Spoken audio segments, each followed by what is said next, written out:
for this one. We got to pick up the CVS, drop it like 3 miles. Looks like it's a medicine, and then we're heading back. I'm a big believer that you can be a jazz singer in one night. You can be a jazz master and do it all in one night.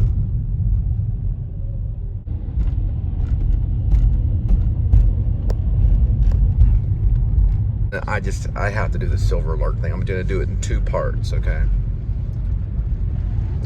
I'm the driver that's reporting the silver alert. Yep, I got his license plates right here. He's at a 7-Eleven. He's got silver hair and a cane. It's a walking cane. I got him spotted. Yep. I saw the silver alert on the local billboard thing. Yeah, he's there. He's at 7-Eleven. Full-on silver alert. Send him. All right. I appreciate it. You have a good holidays, too. Thank you. Click. Okay, that's seen. Just dropped a pin. Hang on a second. I don't want to lose this pin right here. All right. Now, here's the officer. Hey, just imagine, you know, it's... Now, Mr. Smith, we just want to talk to you. We know that that you're probably a little bit lost right now. And Mr. Smith's like, what do you mean? I'm just driving around. I'm just driving around town. What's wrong with that? Well, Mr. Smith, I don't know if you know this, if you know what a silver alert is, but they released a silver alert on you, and your relatives are very, very concerned, and we're calling them right now to come get you. Well, why? Well, you got a little old, and is there any reason why you're going to 7-Eleven in the middle of the night and you're 40 miles from where the old folks' home that you live at is? Well, I just driving around. It's a free country. Yes, it is, Mr. Smith. It is a free country. You're right about that. But we're just going to have you wait here. And your relatives are going to come by and pick you up. I don't understand. I can drive around all I want. We know that, Mr. Smith. And they're on their way to come get you. I don't see them put them in the back of the car. I don't know. I don't want to get into it. I just imagine the whole thing. But you know what? We're all headed to that silver alert, possibly. We should watch over our older people, you know, our older relatives. I got to pick up this thing right now. I'm at a CVS. I got to pick up some medicine. It's comforting. It's getting around Christmas time, and they still got Halloween stuff.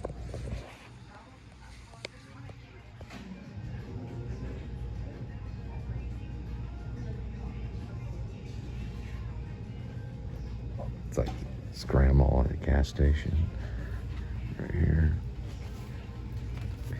It's like, Mrs. Smith, can you hear me? Hey, Miss Smith, you got a silver alert on you. What you want? Are you responding okay there? Huh? I don't know. Well, your relatives are coming to get you. Read the instructions on there. It's just a front store pickup, so they don't always have you go to the pharmacy.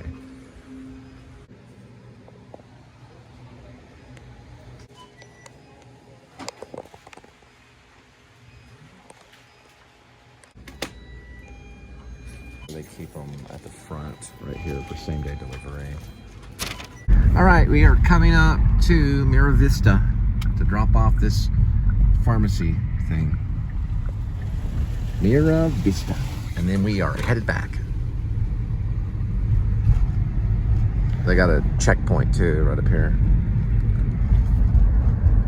Yeah, I would say for the amount that they're asking for, it was like $8. Yeah, they finally got that one right, but not the other ones that they had on me for. That's why I have video proof of it. Got some of these holiday things right here. I mean, let me tell you the reason. It's not only for entertainment that I do this show. I can guarantee you that. It's not just for entertainment. I want to take video proof of whatever. You know, if it's work or a dog coming up to me and stuff. I've been bit by a dog before, but I didn't have video proof of it. I'm glad I didn't, but it bit me in my hand. But if, you know, video proof is, and I've talked to a police officer in Irving about my neighbors one time threatening to knock me out, and they said they can't do anything because anyone has the right to say whatever they want to say. I see what the officer was saying, but I said, well, what about my phone? You know, using my phone. And it's like, these are good things, he said, because they use them every day to protect themselves, right? So you have your own video proof of what you're doing, which can go to the people, because the people ultimately are the rule. Okay, the law is important, but the people are ultimately the rule. If something's wrong done to you, the guy that held me in my car, you can tell, you can see the two-tone cover right here. That was my car that I was in. Now, in the court of law, they'd argue, you know, because that was my car. He can't be in my car, regardless of his stupid, you know, $12 in quarters and dimes, right?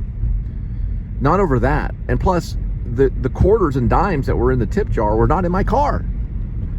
So there has to be there's only so much you can do defending your so-called law that you want to defend, right? Because you have to be respectful to the fact that, oh, well, I'm defending the law. Yeah, but you hurt the person. You know, you assaulted the person. That's breaking the law as well. Because God does not put money over someone's well-being. God doesn't. God does not give you the right to hurt or kill or maim or anything over money. He does not give you that right. You can't do it over money. I was a banker. We could never go after those people and hold them down and hurt them over money. He does not put children over money. He doesn't put anything over money. Remember that. And I don't care if you're a minister or you're a cop or you're a judge or you're the president of the United States. He is not going to put money over a human life. So get your priorities straight before you make your so-called citizen's arrest. Get your priorities straight. He's not going to put it over money.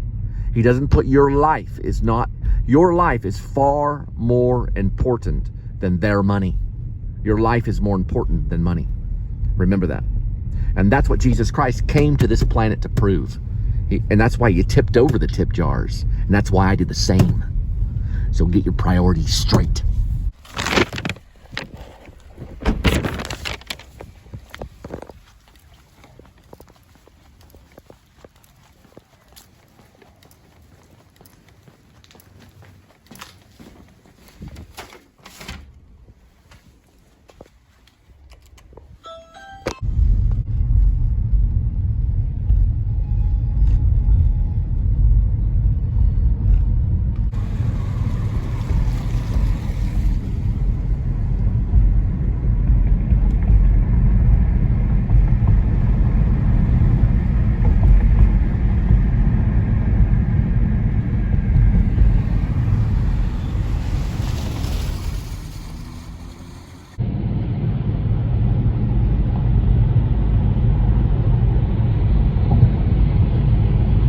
Yeah, so Bram Stoker has got this horrible rep, and he wrote Dracula, and I don't believe half of the rep that they have on him, even to the point of how he died.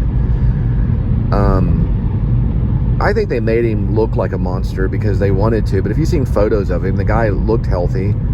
Who knows what he really died of? I think that should be reinvestigated. But, you know, writers can be just normal people that live old and die of natural deaths, which is probably what Bram Stoker died of. I don't think he was that bad of a guy. He was creative. He took a myth and knew that it would probably make him a little famous, and it did. He was a big fan of Walt Whitman. Walt Whitman was the one he looked up to.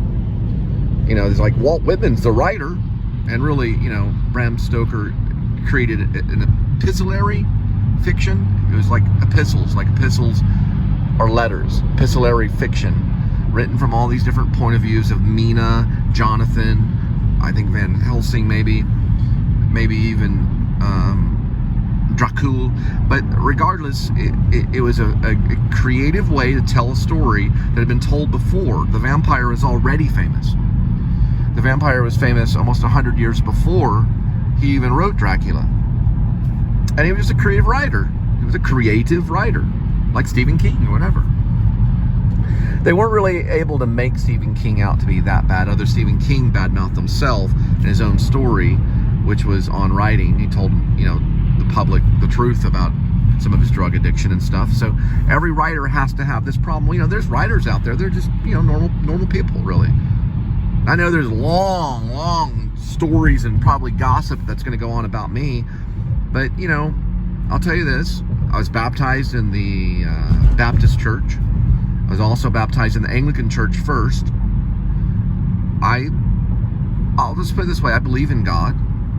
I'm not going to denounce that. I believe in God. I believe Jesus Christ is the Lord. And I like Thanksgiving and Christmas time. I love to be married. I love family. I love those things. And I don't know the exact reason why I wrote a stupid screenplay that nobody really wants right now. But I think that one day will be done. And I'm quoting Whitby Abbey in it too. There's a little touch of Bram Stoker, whatever, because the guy, Gerald Ullman III, his character is after Monster Quest. It's something like a fictional thing in his mind that goes on. But nobody's perfect. Even Bram Stoker, they said horrible things about him. That he was a sex addict and that he had a problem. He died of this horrible SD and all this other stuff. And nobody really knows if all that is completely true. But, maybe, I don't know, back then was different times.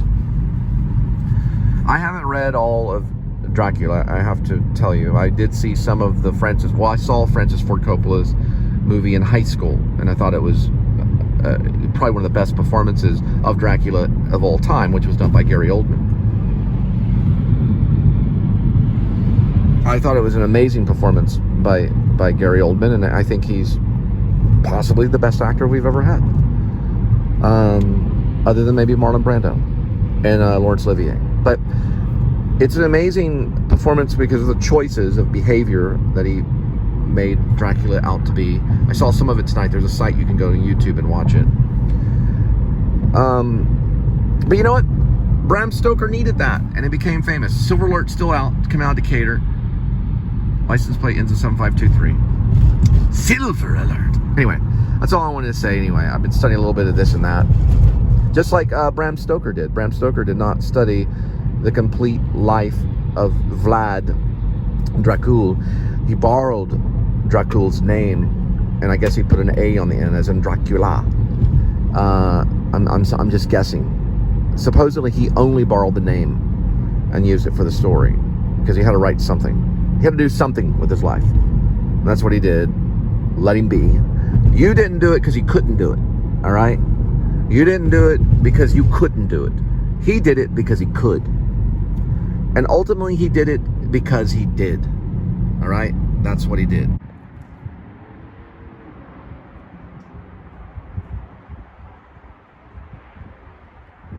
Where is he? Renfield the cat. I thought you were guessing. He does eat crickets. And he eats cockroaches and everything my Renfield does. Right, kitty? Posing for the camera. They think you're cute. Probably want to do another cat commercial. In your mind, you're always doing a cat commercial, aren't you? With Sheba. Or Fancy Feast. The same exact original color of the one and only Count Dracula. Meow. Meow. Kitty the Impaler of cockroaches and crickets. Warring after all the insects, eating them up. Occasionally. and the varmints of the wall.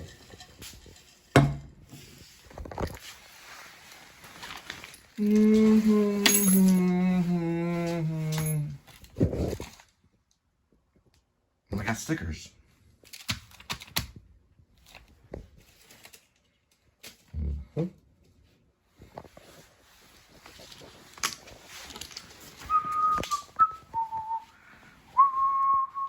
Well Shark Tunnel. 2-level cat condo. And shredded cat post.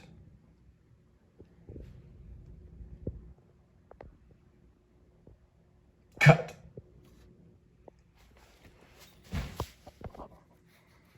And we are working on Grace, aka Werevlog screenplay. We've worked very hard on Grace, aka Werevlog, for Gerald Oldman's Monster Quest, and we see him on page 52 walking through the Dracula's Experience Museum. Here at the scene here, Gerald Oldman III jerks back in fright and directs smartphone camera at the howling wolfish robot that records the experience. He's walking through the museum, recording things with his phone. We see this man is a little obsessed with the monster. The third jerks back in fright, directs his smartphone. I'm gonna change this right here. It's a nightmare.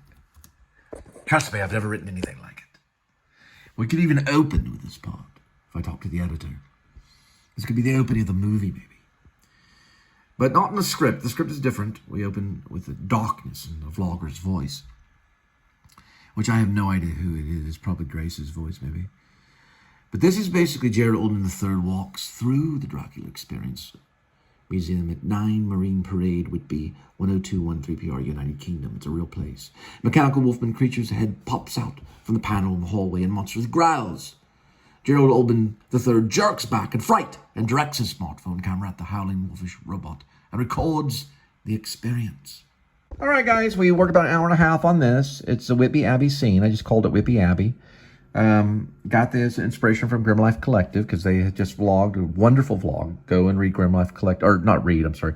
Go and, they probably write stuff too, but go and watch their vlog on Whitby Abbey and the inspiration for Bram Stoker's Dracula. We're just going to do a scan.